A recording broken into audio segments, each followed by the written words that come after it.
اللہ لا الہ الا ہو، اللہ جس کے سوا کوئی الہ نہیں، لیجمعنکم الی یوم القیامہ، البتہ ضرور جمع کرے گا تم سب کو قیامت کے دن، لا ریب فی، جس میں کوئی شک نہیں، ومن اصدق من اللہ حدیثا، اور اللہ کی بات سے بڑھ کر کس کی بات سچی ہو سکتی ہے، اور اس بات سے بڑی سچی بات اور کیا ہو سکتی ہے کہ اللہ ایک ہے، یعنی کائنات کی سب سے بڑی سچائی ہے، اور نمبر 2 یہ کہ تم سب قیامت کے دن اللہ کی طرف لوٹ کر جانے والے ہو۔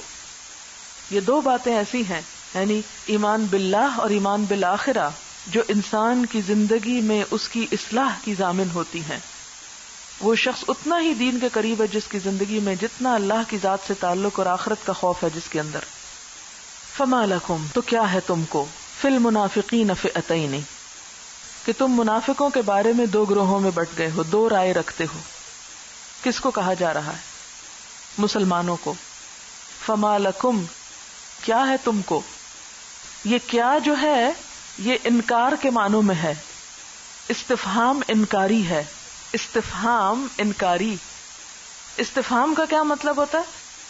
سوال کرنا، تو یہ سوال جو ہے انکار کے معنوں میں ہے کہ ایسا نہیں ہونا چاہیے۔ فی المنافقین، منافقین کے معاملے میں فئتین کے 2 گروہ بن گئے، فئتن ایک گروہ کو کہتے ہیں نا، اور فئتین تثنیہ 2 گروہ۔ واللہ ارکسہم بما کسبوا، حالانکہ اللہ نے ان کو الٹا پھیر دیا بوجہ اس کے جو انہوں نے کمائی کی۔ ارکسا، رے کاف سین، رکسا، سر کے بل الٹا کرنا، اوپر سے نیچے کو اوندھا پھینکنا، یعنی جس کفر اور ضلالت میں وہ نکلے تھے اسی میں مبتلا کر دیا یا اسی کی وجہ سے ہلاک کر دیا۔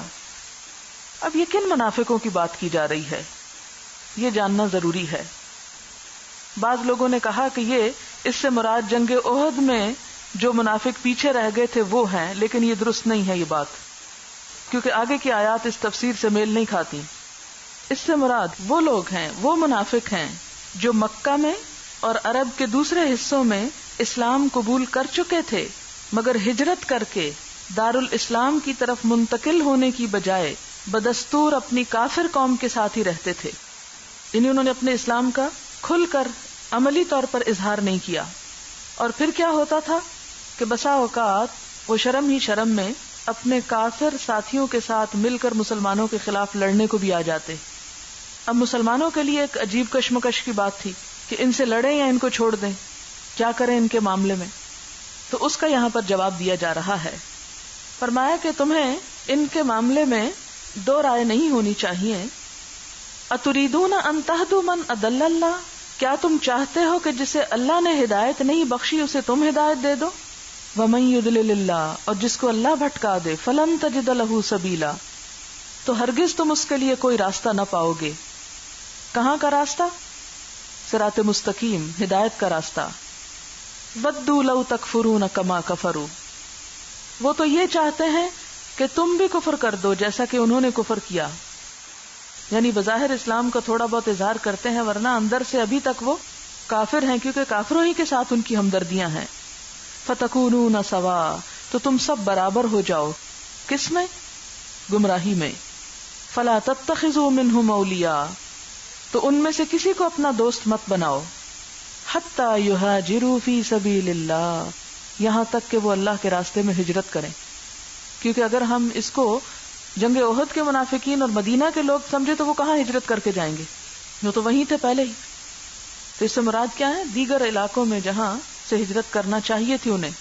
تو ہجرت دراصل کیا تھا؟ ایک پیمانہ تھا ان کے اسلام کے لیے خلوص کی دلیل کے طور پر۔ کیسے؟ کہ ایک شخص جب اسلام کے لیے اپنا گھر چھوڑے گا، قربانی دے گا اپنے مفاد کی، تو ہی وہ سچا مسلمان ہوگا، پھر ہی اس کے وہ حقوق ہوں گے جو ایک سچے مسلمان کے ہوتے ہیں۔ لیکن اگر ایک شخص زبان سے کہتا ہے میں مسلمان ہوں اور عملی طور پر کوئی قربانی نہیں دیتا اسلام کے لیے، تو پھر اس کا اسلام مشکوک ہو جاتا ہے۔ فَإِن تَوَلَّوْا، پھر اگر وہ منہ موڑے، کس سے منہ موڑے؟ ہجرت سے منہ موڑے۔ فَخُذُوهُمْ، تو پکڑو ان کو، وَاقْتُلُوهُمْ، قتل کرو ان کو، حَيْثُ وَجَدتُّمُوهُمْ، جہاں بھی تم پاؤ ان کو، ہل ہو یا حرم. ہل کون سا؟ ساری دنیا ہل ہے، اس حرم کے علاوہ جو ممنوع علاقہ ہے جہاں احرام پہن کے پھر داخل ہوتے ہیں اور جہاں جنگ وغیرہ کرنا منع ہے. یعنی اگر کوئی لوگ اپنے آپ کو مسلمان ظاہر کرتے ہیں لیکن ان کی وفاداریاں کافروں کے ساتھ ہیں، تو پھر جب تم کافروں سے جنگ کرو گے اور وہ تمہاری زد میں آئیں گے تو انہیں بھی تم مار سکتے ہو. فخذوہم، انہیں پکڑو، وقتلوہم، انہیں قتل کرو، حیث وجدتموہم، جہاں تم ان کو پاؤ، ولا تتخذوا منہم ولیا ولا نصیرا، اور ان میں سے کسی کو اپنا دوست مددگار نہ بناؤ. کیونکہ یہ کون لوگ ہیں؟ دو رخی پالیسی والے، دھوکے باز، تمہیں نقصان پہنچائیں گے. کہتے ہیں نا کہ بے وقوف دوست سے عقل مند دشمن زیادہ اچھا ہے. رات ایک میں کہانی پڑھ رہی تھی، اس میں کہا تھا کہ گدھوں یا بے وقوف لوگوں سے دوستی نہ رکھو. ایک شخص جو تھا اس کا ایک گدھا تھا، تو اس نے اس پہ سواری کی تو اس نے اسے پٹخا دیا، نیچے گرا دیا، تو اس چوٹ لگ گئی مالک کو، تو بڑا پریشان ہوا گدھا. تو اس نے اسے اپنے اوپر بٹھا کے ہسپتال لے گیا، اور ہسپتال بھی مویشیوں کے ہسپتال لے گیا. تو اس کہانی سے جو نتیجہ نکالا ہوا تھا وہ یہ کہ اگر انسان بے وقوف انسان کو دوست بنائے تو اس کا یہی نتیجہ ہوتا ہے کہ پہلے تو یہ کہ وہ بے وقوفی میں نقصان پہنچائے گا، اور اگر وہ اس نقصان کو دیکھ کے پشیمان ہو کے ازالہ کرنا چاہے گا تو اس سے بڑا کوئی اور نقصان پہنچا دے گا. تو یہاں اسی لیے کہا جا رہا ہے کہ منافق جو دل میں مسلمان نہیں ہیں، تمہارے خیر خواہ نہیں ہیں، اگر تم ان کو دوست بناؤ گے تو نقصان کیا ہوگا؟ وہی جو گدھا پہنچاتا ہے. اسی لیے 2 دفعہ یہاں کہا گیا وَلَا تَتَّخِذُوا مِنْهُمْ وَلِيًّا وَلَا نَصِيرًا، ان میں سے کسی کو اپنا دوست مددگار مت سمجھو. إِلَّا الَّذِينَ، مگر وہ لوگ، يَصِلُونَ إِلَىٰ قَوْمٍ، جو جا ملے ایک قوم سے، بَيْنَكُمْ وَبَيْنَهُمْ مِيثَاقٌ، تمہارے درمیان اور ان کے درمیان ایک پختہ عہد ہے. یعنی کوئی تمہاری معاہد قوم ہے، یعنی مسلمانوں کا کسی قوم سے کوئی معاہدہ ہے، اور پھر وہ منافق اس قوم میں رہتے ہیں. او جاؤکم، یا وہ آتے ہیں تمہارے پاس. کون آتے ہیں؟ منافق. حسرت صدورہم، تنگ ہوتے ہیں ان کے سینے، ان یقاتلوکم، اس بات سے کہ تم سے جنگ کریں. یعنی اپنی قوم کے ساتھ مل کر تمہارے سے جنگ نہیں کرنا چاہتے، بس اپنے دنیاوی مفاد سے انہیں غرض ہے، مسلمانوں کو نقصان پہنچانے کا ارادہ نہیں رکھتے. او یقاتلوا قومہم، یا وہ جنگ کرتے ہیں اپنی قوم سے تمہارے ساتھ مل کے. وَلَوْ شَاءَ اللَّهُ لَسَلَّطَهُمْ عَلَيْكُمْ، اور اگر اللہ چاہتا تو انہیں تم پہ مسلط کر دیتا. فَلَقَاتَلُوكُمْ، تو وہ بھی تم سے لڑتے. تو ایسے لوگوں کے ساتھ کیا کرو؟ تم جنگ نہ کرو، دوسرے گروہ کے ساتھ جنگ مت کرو. کیوں؟ اس لیے کہ جو تم سے دشمنی نہیں رکھتے، تم سے لڑنا نہیں چاہتے، اگر تم بلا وجہ انہیں جا چھیڑو گے تو ان کو اپنا دشمن بنا لو گے. آپ دیکھیں نا، کل بھی ہم نے پڑھا تھا کہ منافقین کی منافقت دیکھتے ہوئے بھی کیا کرو؟ آرزنہم، ان سے منہ موڑ لو. کیوں؟ بلا وجہ خواہ میں وہ دشمنی جو انہوں نے اندر چھپائی ہوئی ہے وہ ظاہر لا کے ایک فساد کھڑا کر دیں. یعنی ایک چھوٹے مسئلے کے حل کے لیے آپ ایسا طریقہ اختیار کریں کہ جس سے ناقابل حل مسائل کھڑے ہو جائیں، تو یہ حماقت ہے. عموماً ہم ایسا ہی کرتے ہیں نا. مثلا آپ دیکھیں کہ بعض اوقات ٹیپ ایسی ہوتی ہے، یہ پانی کے ٹیپ جو ہوتے ہیں کہ اس میں تھوڑا تھوڑا پانی نکل رہا ہوتا ہے، تو آپ کہتے ہیں اس کو کس کے بند کر دیں. جب آپ کس کے بند کرتے ہیں تو کیا ہوتا ہے؟ پوری کھل جاتی ہے. تو اب آپ نے کیا کیا؟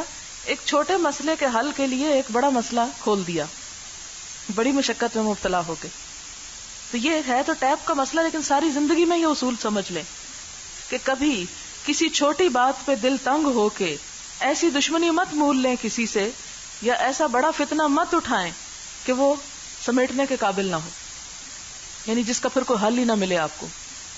تو یہ دوسرا گروہ جو ہے نا منافقین کا، پہلا کون سا ہے کہ جو تم سے لڑے اپنی قوم کافر کے ساتھ مل کے، تو تمہیں بھی اجازت ہے کہ تم انہیں پکڑو اور مارو جہاں کہیں ہیں. دوسرا گروہ کون سا ہے کہ وہ تم سے لڑنا نہیں چاہتے ہیں، منافق تم سے نہیں لڑنا چاہتے، یا اپنی قوم کے ساتھ مل کے بھی تم سے نہیں لڑنا چاہتے. ایسے لوگوں کو مت کچھ کہو، بلا وجہ جا کے ان پہ چڑھائی مت کرو کہ وہ منافق تھے لہذا ان کو مارنا چاہیے ہمیں. نہیں، ان کو ان کے حال پہ چھوڑ دو. اگر تم نے ایسا کیا تو کیا ہوگا؟ وَلَوْ شَاءَ اللَّهُ لَسَلَّطَهُمْ عَلَيْكُمْ، تم ان کی دشمنی چھیڑ بیٹھو گے اور وہ چھیڑ کے تمہارے مخالف بن جائیں گے، تم پہ مسلط ہو سکتے ہیں. تو ایک سویا ہوا دشمن جو ہے اسے سویا ہی رہنے دو. فَإِنْ اعْتَزَلُوكُمْ، پھر اگر وہ الگ ہو جائیں تم سے، یعنی ایک طرف ہو جائیں جنگ سے، فَلَمْ يُقَاتِلُوكُمْ، پھر وہ تم سے نہ لڑیں، وَأَلْقَوْا إِلَيْكُمُ السَّلَامَ، اور تم پر سلامتی ڈالیں، یعنی تمہیں اپنے سے محفوظ رکھیں، فَمَا جَعَلَ اللَّهُ لَكُمْ عَلَيْهِمْ سَبِيلًا، تو ایسے لوگوں کے اوپر دست درازی کے لیے اللہ نے تمہیں کوئی حق نہیں دیا، ایسے منافقوں سے نہیں لڑ سکتے تم۔ اور تیسرا گروہ سَتَجِدُونَ آخَرِينَ، کچھ اور لوگ بھی ہیں، یریدون ان یأمنوکم، وہ چاہتے ہیں کہ تم سے بھی امن میں رہیں، ویأمنوا قومہم، اور اپنی قوم سے بھی امن میں رہیں، کیونکہ منافقت کی اصل وجہ کیا ہے؟ دنیا کی محبت، دنیاوی مفاد کو محفوظ کرنا، یہی ہے نا منافقت کی ریزن۔ تو منافق ہمیشہ یہ دیکھیں گے کہ ان کا فائدہ کس میں ہے، وہ مسلمانوں سے بھی فائدہ اٹھانا چاہیں گے، کافروں سے بھی اٹھانا چاہیں گے، اسی لیے وہ دو پالیسی اختیار کرتے ہیں۔ یہاں ان تیسروں کی بات کی گئی کہ کچھ اور لوگ ہیں جو یہ چاہتے ہیں کہ تم سے بھی امن میں رہیں اور اپنی قوم سے بھی امن میں رہیں، نہ تم سے لڑے نہ ان سے لڑے، لیکن جب فتنے کا موقع آتا ہے، کلما ردوا الی الفتنۃ، جب کبھی فتنہ دیکھتے ہیں، ارکسوا فیہا، تو اس میں کود پڑیں گے، اس میں اندھا دیے جائیں گے، ارکسوا، اس میں لٹکا دیے جائیں گے، یعنی عام طور پہ نہ تمہیں کچھ کہتے ہیں نہ ان کو کچھ کہتے، لیکن جب کوئی ایسا موقع آتا ہے فتنے فساد کا تو اس میں کود پڑتے ہیں اور تمہیں نقصان پہنچانے کو آتے ہیں، تو اس موقع پہ پھر خود غور و فکر کر لو کہ کیا کرنا ہے اب۔ فَإِن لَّمْ يَعْتَزِلُوكُمْ، پھر اگر وہ تمہیں نہ چھوڑیں، وَيُلْقُوا إِلَيْكُمُ السَّلَامَ، اور تمہاری طرف صلح کی طرح نہ ڈالیں، وَيَكُفُّوا أَيْدِيَهُمْ، اور تم سے اپنے ہاتھ نہ روکیں، یہ جو لم ہے نا یہ سب کے ساتھ لگ رہا ہے، سب کا ترجمہ نفی میں ہوگا، لم يعتزلوکم، لم یلقوا الیکم السلام، لم یکفوا ایدیہم، پھر اگر وہ تمہیں نہیں چھوڑتے، سلامتی نہیں ڈالتے تم پر، یا نہیں تم سے ہاتھوں کو روکتے، یعنی عام طور پر کچھ نہیں کہتے، لیکن جب جنگ کا موقع آتا ہے تو کیا کرتے ہیں؟ تمہارے خلاف آ کے لڑنے لگتے ہیں، تو پھر تم بھی کیا کرو؟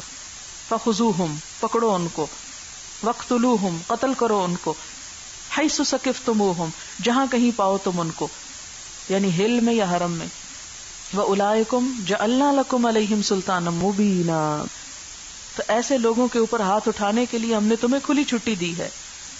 تو اس سے کیا پتا چلا منافقین کے کتنے گروہ تھے؟ 3 طرح کے لوگ تھے، ایک وہ جو کیا کرتے ہیں، وہ تمہارے خلاف فتنہ فساد کرتے ہیں یا جنگ کرنے کو تیار رہتے، تم بھی ان سے لڑو، دوسرے کیا ہے جو نہیں چاہتے تم بھی انہیں چھوڑ دو، اور تیسرے کیا ہے وقتی طور پر نہیں کرتے لیکن موقع پاتے ہی کر لیتے ہیں، تو پھر ایسے لوگوں کو تم بھی پکڑ سکتے ہو۔ وما کان لمؤمن، اور کسی مومن کے لیے جائز ہی نہیں، درست ہی نہیں، کیا بات؟ ان یقتل مؤمنا، کہ قتل کرے کسی مومن کو، الا خطا، ہاں خطا ہو سکتی ہے کہ شکار کر رہا تھا، مار رہا تھا ہرن کو، لگ گیا کسی مسلمان کو اور انسان مر گیا اس کے ہاتھوں غلطی سے، کس کی جگہ؟ جانور کی جگہ، یہ خطا ہو گئی، یا ایکسیڈنٹ میں مار دیا، ارادہ نہیں تھا بس ہو گیا، اچانک کوئی راستے میں آگے آ گیا، خطا ہو گئی، اب کیا ہو، کیا حل ہو؟ اب اس کا حل یہاں بتایا گیا ہے، ومن قتل مؤمنا خطأ، اور جو کوئی کسی مومن کو خطا سے قتل کر دے، غلطی سے قتل کر دے، تو کیا کرے؟ فتحریر رقبۃ مؤمنۃ، آزاد کرے ایک مومن گردن کو، یعنی غلام آزاد کرے، کیوں کہ ایک جان اس کے ہاتھ سے گئی، اب یہ جان بوجھ کے تو نہیں تھا، لیکن ایک جان کا ختم کرنا بہت بڑا کام ہے، چاہے غلطی سے کیوں نہ ہو، انسان کے لیے ایک بڑے بوجھ کا سبب ہے، دل پہ ایک بوجھ آتا ہے، ایک پریشانی کا سبب بنتا ہے، اس پریشانی کو دور کرنے کے لیے کیا کرے؟ ایک پکڑی ہوئی جان کو آزاد کر دے، تو وہ اس گناہ کا کفارہ ہو جائے گا، یعنی بطور کفارہ اور استغفار، اور ساتھ ہی کیا کرے؟ ودیۃ مسلمۃ الی اہلہ، اس مظلوم جان کی قیمت دے، اب کس کو؟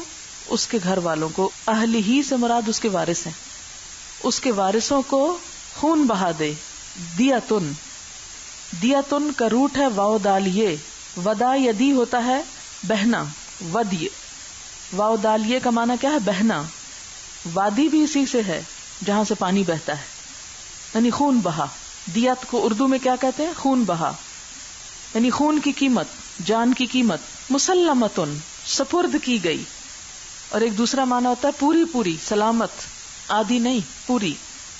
الی اہلہ، اس کے اہل کو یعنی اس کے گھر والوں کو. کس کے گھر والوں کو؟ مقتول کے.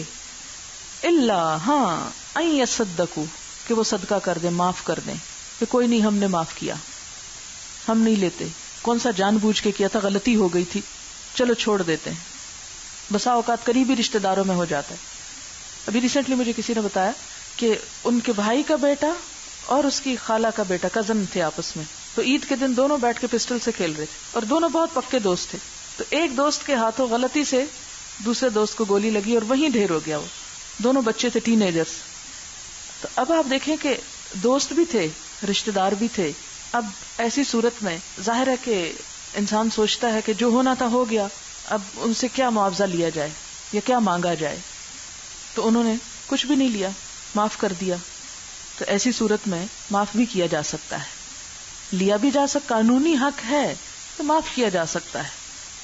فَإِن کانا، پھر اگر ہو وہ کون؟ مقتول. کانا کا نیچے لکھ لیں مقتول. اگر ہو مقتول من قوم، ایسی قوم سے، عدو لکم، جو تمہاری دشمن ہے، تمہاری دشمن قوم سے ہو، وہو مؤمن، اور وہ مقتول مومن ہو. مثلا کسی ایسے ملک میں رہتا ہو جو غیر مسلم کنٹری ہے لیکن بندہ مسلمان ہے، فتحریر رقبۃ مؤمنۃ، تو اس کا کفارہ کیا ہے؟ اگر وہ قتل ہو جائے، سرحد کے اس پار لگ گیا، اس کو مسلمان تھا، تو صرف فتحریر رقبۃ مؤمنۃ، ایک غلام آزاد کرے گا، دیت نہیں ہوگی. کیوں؟ کیونکہ اس کے وارث حربی کافر ہیں. ایک وجہ تو یہ ہو سکتی ہے. حربی کافر کون ہوتا ہے؟ کہ ایسی قوم جس سے آپ کی جنگ ہو. مثلا ہمارے لیے انڈیا جو ہے، اس کی آسان مثال ہے بات سمجھنے کے لیے، کہ پاکستان اور انڈیا آپس میں جنگ کے موڈ میں ہی ہر وقت رہتے ہیں، تو ان کو پھر حربی کافر کہتے ہیں. حربی کافر ملک یعنی دار الحرب بھی ہے ایک طرح سے. تو وہاں کا کوئی مسلمان سرحد پار ادھر کے کسی مسلمان سے مارا جائے تو کفارہ کیا ہوگا؟ صرف غلام آزاد کرنا، دیت نہیں ہوگی. اور بعض علماء یہ کہتے ہیں کہ اس لیے بھی دیت نہیں ہوگی کہ ہو سکتا ہے کہ اس کے جو وارث ہیں وہ مسلمان ہی نہیں ہیں، وہ ان میں سے کہیں ایک شخص مسلمان ہو گیا ایک فیملی میں سے، یہ بھی وجہ ہو سکتی. اور یہ بھی کہ اس نے ہجرت نہیں کی. تو جو ہجرت نہ کرے، جیسے پیچھے بھی آپ نے پچھلے رکوع میں بھی پڑھا نا کہ منافقین میں سے جو ہجرت کر لیں تو پھر ان کو چھوڑ دو. تو چونکہ اس نے ہجرت نہیں کی تو اس لیے اس کی جان کی وہ حرمت نہیں جو ایک ہجرت کرنے والے مسلمان کی جان کی حرمت ہے. یعنی اگر مکہ میں رہنے والا کوئی مسلمان کسی مدینہ سے آئے ہوئے شخص کے ہاتھوں مارا جاتا ہے تو چونکہ وہ ابھی کافروں کے درمیان میں رہ رہا ہے، فتح مکہ نہیں ہوا، تو کیا ہوگا؟ اس صورت میں یہ معاملہ ہوگا. اچھا، یہ جو دیت ہوتی ہے یہ کتنی ہوتی؟ دیت کی مقدار احادیث میں 100 اونٹ یا اس کے برابر سونے چاندی یا کرنسی کی شکل میں مالیت دی جا سکتی ہے. تو 100 اونٹ ایک طرح سے بیسیکلی ایک معیار بنا دیا گیا. اور حضرت عمر نے سونے کے سکے میں 1000 دینار رکھے تھے جو 100 اونٹ کے عوض تھے.